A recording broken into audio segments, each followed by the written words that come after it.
They say Lake Superior doesn't give up its dead. But what if they tried to call home? Dr. Naomi Ray, a digital forensics specialist, didn't believe in ghost stories. She believed in data, in signals, in the clean logic of ones and zeros. But the call that brought her to the isolated shores of Lake Superior, to the foot of the old Point Iroquois Lighthouse, was anything but logical. The lighthouse, a cold granite spire abandoned for decades, had started broadcasting again. Not the steady, reassuring pulse of a light, but a chaotic stream of scrambled digital signals. The Coast Guard had picked it up first, a garbled mess of noise they couldn't decipher. That's where Naomi came in. She was the best at untangling digital knots. As she stepped out of her truck, the icy November wind whipped off the lake, carrying the low, mournful boom of a distant foghorn. The lighthouse stood against a bruised purple sky, a silent sentinel watching over a sea of dark, churning water. Inside, the air was frigid and smelled of rust, salt, and something else. Ozone, like the aftermath of a lightning strike. Her equipment whirred to life, its modern hum a stark contrast to the groaning metal of the tower's ancient interior. She ascended the winding iron staircase, each step echoing in the oppressive silence. At the top, in the lantern room, sat the heart of the lighthouse, a magnificent beehive-shaped Fresnel lens. It was a masterpiece of glass and brass, designed to throw light for miles, but now it wasn't throwing light. It was throwing data. Naomi connected her spectrum analyzer, and the screen instantly filled with jagged, screaming peaks. It was a digital cacophony, a storm of corrupted packets and broken code. She put on her headphones, filtering the noise, trying to find a pattern. And then she heard it. Faintly, beneath the high-pitched static, were voices. Whispers, distorted and waterlogged, like a radio transmission from the bottom of the sea. She isolated a fragment, running it through a dozen decryption algorithms. The software struggled, but slowly a phrase emerged from the digital sludge. 29 men. Lost? Naomi's blood ran cold. She cross-referenced the phrase with maritime archives. The Edmund Fitzgerald.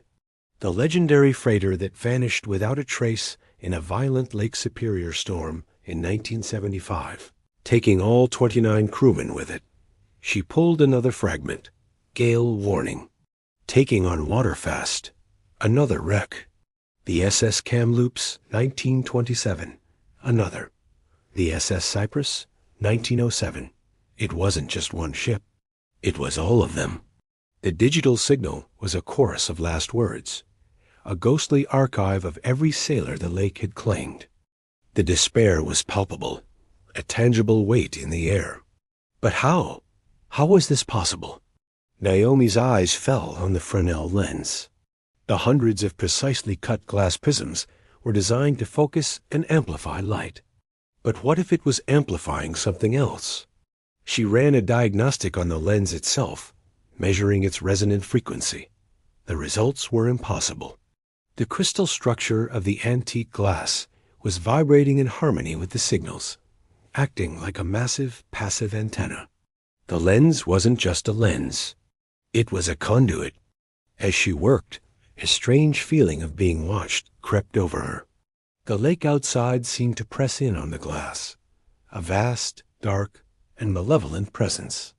Regional folklore she dismissed as superstition came flooding back.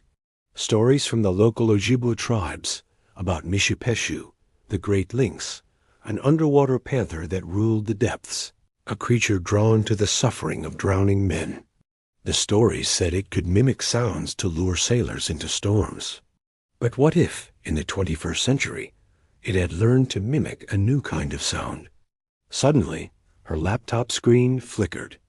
A face, distorted and pixelated, flashed for a split second before vanishing. Her heart hammered in her chest. It was a reflection in the glass of the lens. But there was no one else in the room. The entity was here, and it knew she was here. Her satellite phone buzzed. The screen displayed incoming call, but the number was a string of random characters. She hesitated, then answered. A blast of static erupted from the speaker, followed by a voice that was both digital and ancient. It wasn't one of the sailors. It was something else, something imitating a voice, and it was speaking her name. Naomi, it whispered, the sound corrupted, as if spoken through water. Then another voice layered over it, a voice she hadn't heard in 10 years. Her brother's. You should have been there now. You could have stopped me. A wave of nausea and grief hit her so hard she staggered.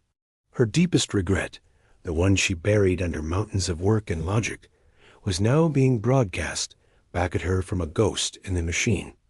The entity wasn't just replaying the sailor's despair. It was feeding on it, and now it was trying to feed on hers. She looked at the lens. It was glowing faintly now, a pale, predatory blue. It was using the combined energy of the lost souls to power a new lure, a siren's call made of bits and bytes, aimed at the GPS and communication systems of modern ships. She had to shut it down. Not just unplug it. This thing was drawing power from a source she couldn't comprehend. She had to physically dismantle the lens mechanism. She grabbed her tool kit. The central rotating pedestal was a complex web of heavy iron gears and counterweights.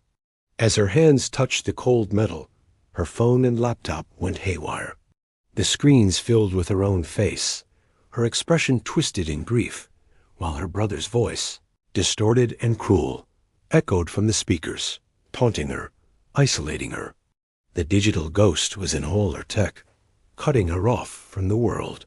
With shaking hands, she put a wrench to the main drive bolt. The metal groaned in protest. The room grew colder. Outside, the waves crashed against the tower with renewed fury. Quick, frantic images flashed across her laptop screen. The screaming faces of sailors, the jagged maw of a shipwreck, and a fleeting reflection in the lens of something monstrous, a creature of water and static. The entity was fighting back. The whispers grew into a roar, a digital tempest that battered her senses. The entire lantern room began to vibrate, the friendly lens now pulsing with a blinding white light. It was reaching a critical point, preparing to send out a final irresistible broadcast. Through the blizzard of static, she heard it seize control of the last functioning radio in the room, the emergency beacon. A calm, authoritative voice, a perfect imitation of a Coast Guard alert, began to speak. All vessels, this is a rescue coordination broadcast. Survivors located at these coordinates. It was a trap, a digital lure to bring more ships, more despair, to the icy depths. There was no time to be delicate. Naomi grabbed a heavy crowbar. With a scream of rage and defiance, she jammed it into the primary gear system. Metal screamed against metal. For a moment, nothing happened. Then, with a deafening crack, a gear tooth shattered. The delicate balance of the century-old mechanism was broken. The entire assembly shuddered violently. With a catastrophic shriek of tearing metal, the massive lens tore loose from its mountings. It tilted, hung for a heart-stopping second, and then collapsed inward, shattering into a million pieces of glass. A massive electrical arc erupted from the destroyed pedestal, a miniature lightning storm that short-circuited every piece of electronics in the room. The blinding light, the screaming static, the ghostly voices, all of it vanished in an instant. Silence. The only sounds were the wind, the waves, and her own ragged breathing in the sudden, absolute darkness. The entity was gone, its connection severed. Naomi didn't wait. She clipped a harness to the outer railing and rappelled down the cold granite face of the tower, the broken glass of the lantern room crunching under her boots. As her feet touched the frozen ground, the sweeping beam of a searchlight cut through the darkness. The real Coast Guard had arrived, drawn by the tower's sudden, shocking silence. They found a ruined lighthouse, a shattered lens, and one deeply shaken woman who could only point to the dark, silent water. The mystery of the digital ghosts of Lake Superior was, for now, returned to the depths. What happened at Point Iroquois that night was officially recorded as a catastrophic mechanical failure, a freak electrical surge. But Naomi knows the truth. She knows that in the deepest, coldest waters, ancient things still hunger. And in an age of technology, they are learning new ways to call out from the darkness. Thank you for watching. If you enjoyed this story, don't forget to like, share, and subscribe for more tales from the intersection of technology and terror. Stay safe out there.